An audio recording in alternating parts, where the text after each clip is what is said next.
So yes, close to this mic. You don't have to be. Okay. I got ears on so I can hear you. You sound fine. All right, all right, all right. Hey, everybody. All right, all right, all right. Hi! We're going live on YouTube because it seemed like a fun thing to do. It's been a while since we've done that. Yep. So here we are. I hope everyone is not dying of boredom in insulation, Well, in isolation, Not boredom. or I or hope if you're other dying, things I hope if you're too? dying from something, it's Not maybe boredom? Okay. So that got to a depressing start. Yeah. Didn't mean to do that, but Choice of words, bro. So we need something that's extra special to pump us up a little bit. hold on, you're blurry. Okay. Problem is, Focus on this, folks. I am physically blurry. Like that's just part of how I exist in this universe. Lose the stance and just do handhold. Cool. We're professionals. Cool.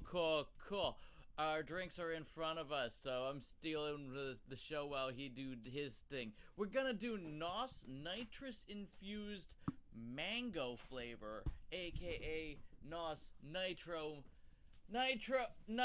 mango. There you go. That might be a little better. Is it? Is it though? I don't know. Not really. No, I'm Maybe still if I move down horrible here. blurry. Take the corner seat. Now we're all blurry. Close enough. I need some of this. Should we just get to the crackalack? Yeah, that's what we're here for. Cracking. Okay, so stay caffeinated, Stay stay happy. I believe these are full sugar drinks, but whatever. I've been cheating on my diet lately. It's quarantine-y. Ooh, it smells exactly the way you would expect it to. Like nitro? Like mango. Even better. Can we handle the mango? You cannot have the mango. We can handle the mango. I believe in us. One of my favorite drinks a couple of years ago was the sugar-free NOS that had a super bitchin' mango flavor. And they took that off the market. Did they? They did. Yeah, I don't pay attention to NOS, really. It was nice and mango-y. Well, then you might be surprised about this.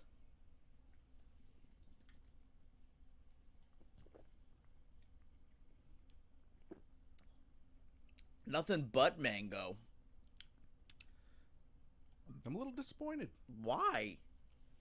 It's got that waxy finish. Well, yeah, it's got a... Lots of things do have waxy finish. It's kind of... And I should have cleaned the rim of this can. Uh-oh. You done got can-ronavirus.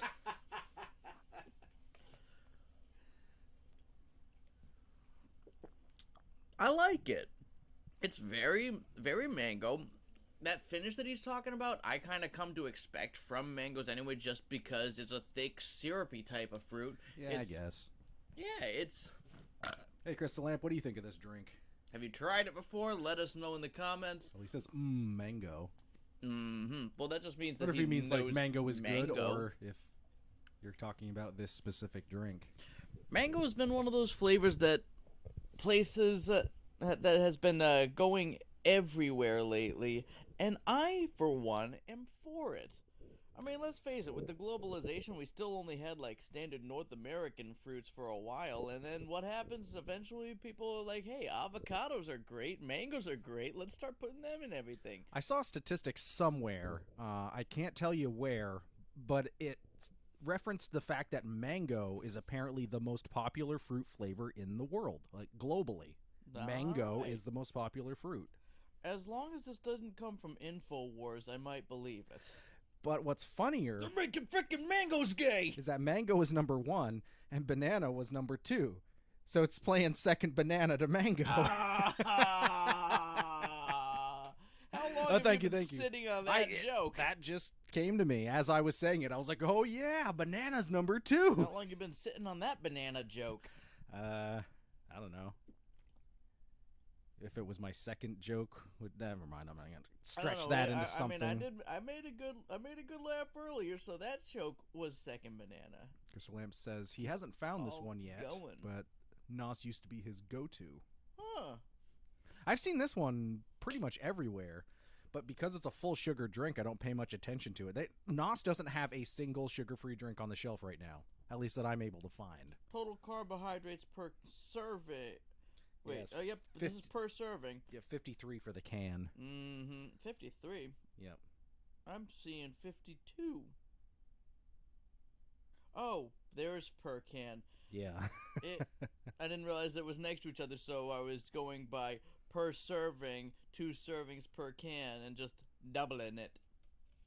Yep, 142 milligrams of caffeine per the can, 71 milligrams per serving, and it's corn syrup, so it's got that. The sweetness to it. It's good. It's overpowering, though. It doesn't feel necessary. Yeah, it feels heavy to me. That's a good way of putting it. Heavy.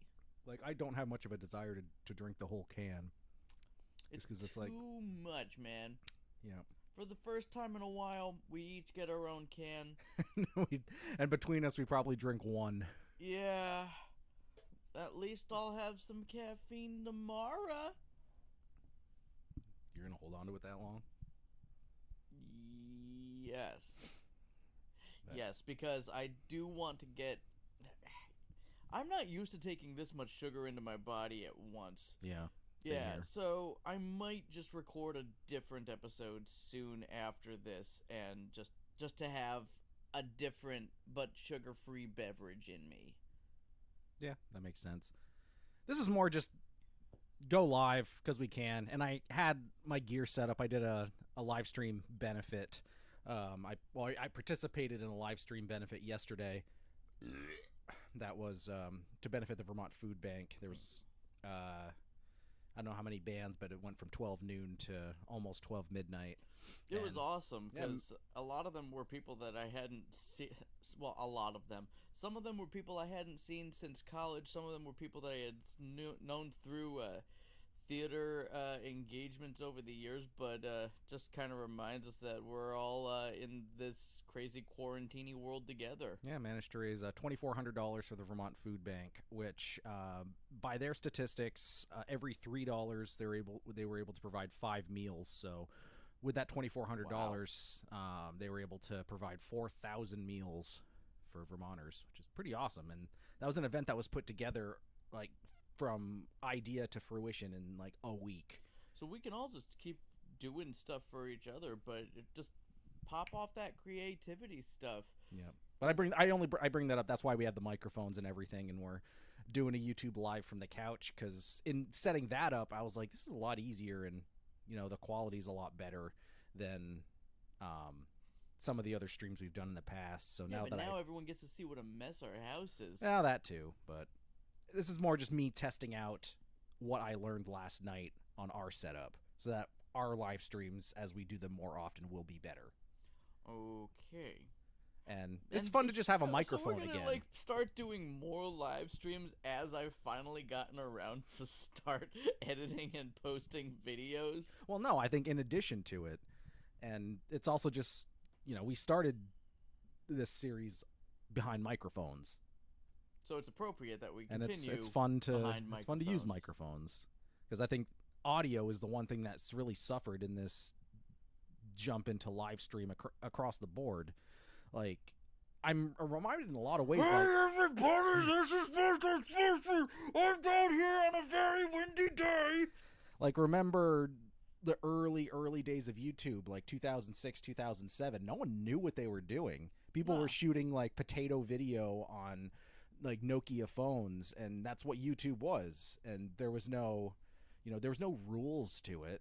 There was no algorithms and filtering and everything. It was just to know what you wanted. Yeah, and you could just go there and you could find random stuff, and that's kind of where we're at with live streaming. Is it's like YouTube 2.0, and there's no the quality is all over the map, and the audio is the one thing that is bad across the board. Is live stream audio in most instances in these live videos is terrible. So I think I also don't really watch much live streaming stuff. I mean, like, I feel so old saying this, but I've only watched TikTok when it's popped up on my Facebook feed. I skipped whatever. What was that 9-second video thing? Like, it was a streaming service, but it was 9-second Vines. Vine. I missed all the Vines. I watched Vine compilations on YouTube. The but Will Sasso lemon ones. apparently, I've got more of an attention span than kids these days. But Now, for me, it was the Bo Burnham Yeah, Vines. But I mean, live stream, especially with the collapse of the entertainment industry as a whole, musicians, performers, actors, they're out of a job. And this is one way that entertainers and musicians and whatnot can still reach out and connect with an audience and maybe make some money for themselves. And that's one of the things that I've been loving is, like, scrolling through my Facebook feed. Like, some of the people that I know, like a number of the comedians in Vermont, then they've just been popping up.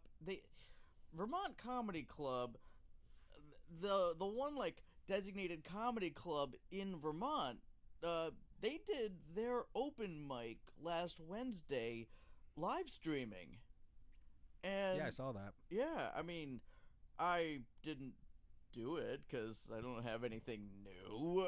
And this other guy that I know, Pierre Vachon, did his live stream on Friday night when he would normally be out performing. He just was hanging out in his living room telling stories and singing songs. It was awesome. Yeah, and I think that's really what's going to become more prevalent over the next weeks and months and however long this thing lasts, is the reinvention of the whole entertainment industry. But here's the real question.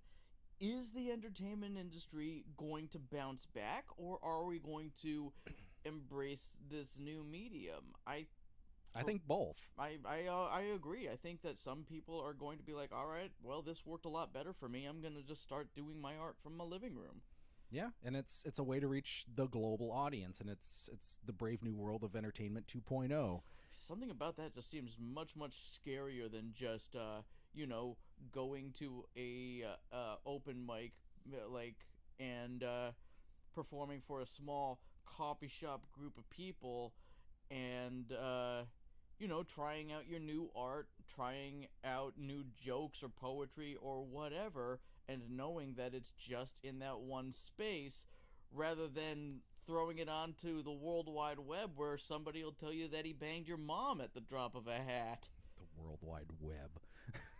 What? What? Nice 90s term drop. I was feeling nostalgic. Oh, and it comes all the way around. I was sitting on that one about 5 minutes. But it's a grand democratizing of the industry, which, even as things have changed with the advent of peer-to-peer music sharing killing the music industry, and record labels being harpooned, and artists taking their careers into their own hands, this is just another step in that. Like, you can build your own community and you can get your own supporters, and you don't have to have anyone that you answer to except yourself.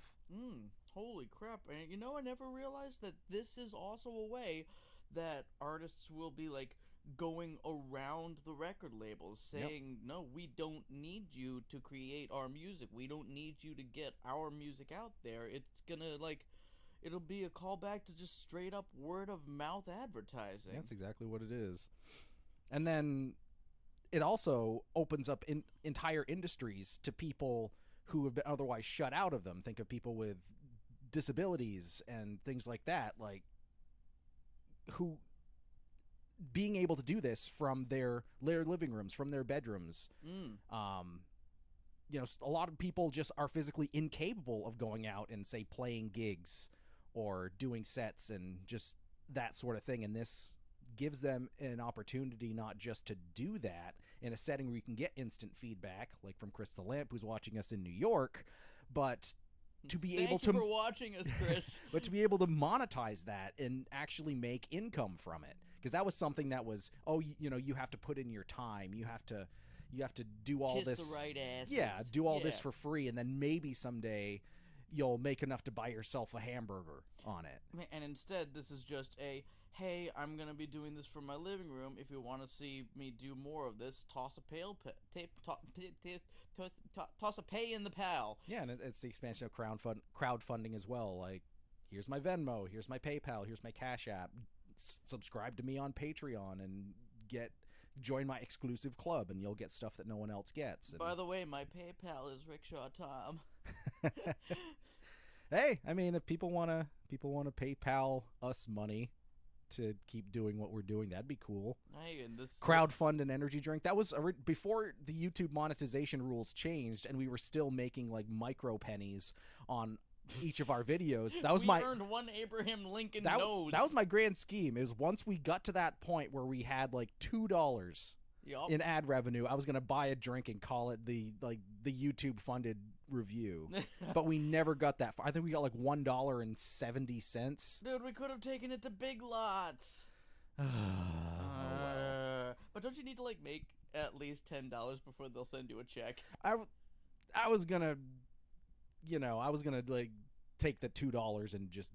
It'll be like an IOU from future self once we reach $10 and YouTube can pay us. An IOU tube.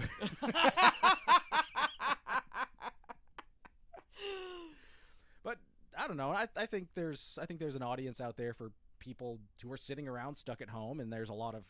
I know the meme went around like, CDC recommends don't start a podcast right now, but fuck it, people are doing that. I mean, blurb it. I mean, one of the comedians I follow online, Rosebud Baker, she's been in isolation, and her fiance started a podcast their first day of isolation, and they've been doing episodes every single day, and it's just them sitting on the couch talking about what it's like to be in isolation and the stupid shit that her dog is doing. Oh my god.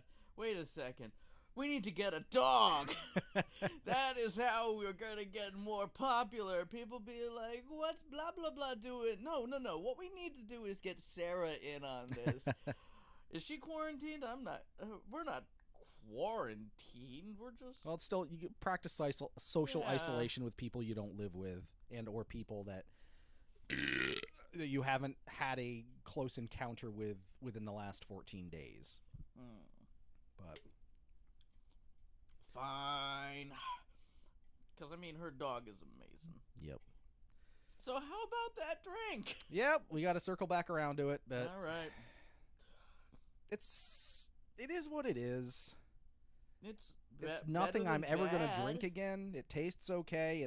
I like that there's still an attempt made at nitro drinks. I like the concept of it. But why? They're smaller bubbles. So Hooray! it's a different texture in your mouth, but since it's cram packed full of corn syrup, you don't really get the effect like you would. Those bubbles are stuck in this thick drink. I almost said dick. Bubbles are stuck in this Bubbles dick. are stuck in my dick. So, how about that drink? So I'm thinking just middle of the road 5. I was gonna go for a 5.5 because it's better than bad. I don't feel like it's a toe over the pleasant side of neutral. Which is why, you know what, I'm gonna go with a 6 because, like the drinks we were reviewing yesterday, which you guys didn't see because those are gonna be edited.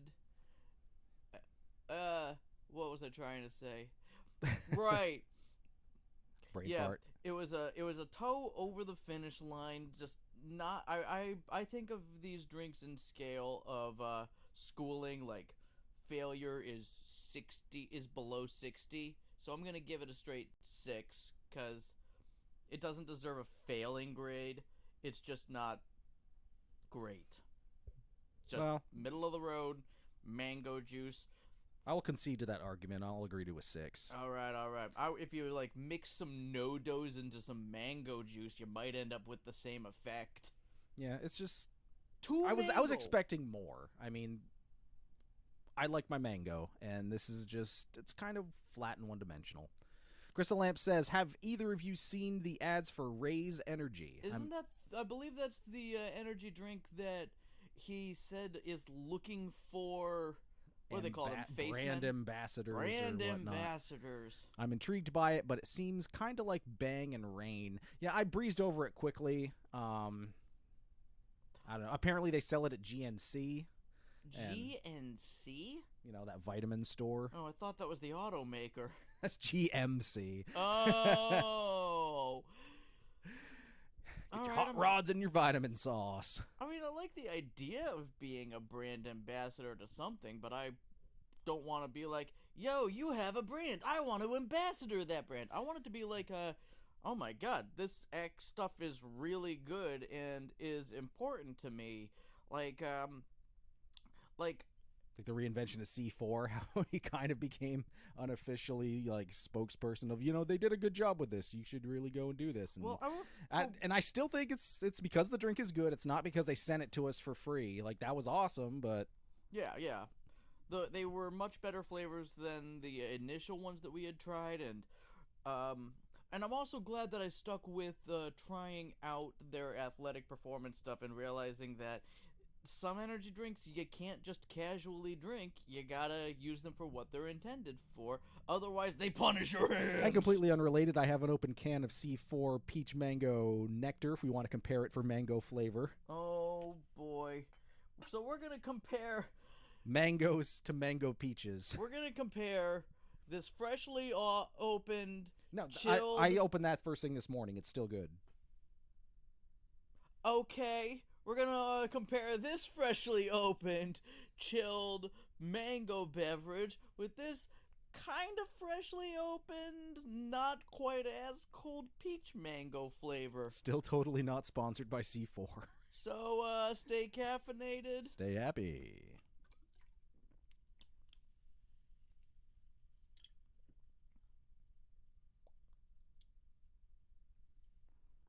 Glug, glug, glug, glug, glug. You know, maybe I just don't like mango as much as I thought I did.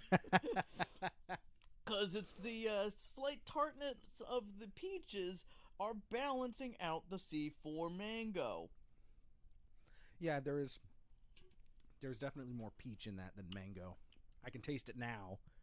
But mango is there. Mango is nice. And I can identify more the mango now that I've tried the other one. Now that we've tried like a straight mango flavor, now we know what that stuff is. Well then. Yeah, this was a little live stream with the nice audio. Yeah, sure is. Now that we know that NOS is a 6, should we call it a day? Yep, might as well. We've gone on for almost half an hour here. So. Yep, and I need to poop. Well, I guess that seals it then. I gotta poop! All right, so if you want to see more live streams and whatnot, that seals it. I'm about to break the seal, man. While we're stuck in isolation, then feel free to toss a coin to your Witcher Valley of Plenty. That too. Well, see you next time. I'm Eric the Red. I'm Rickshaw Tom. Peace. Sorry, I was blown away by 3 viewers. What? Woo! End your stream? Yes. No. Yes.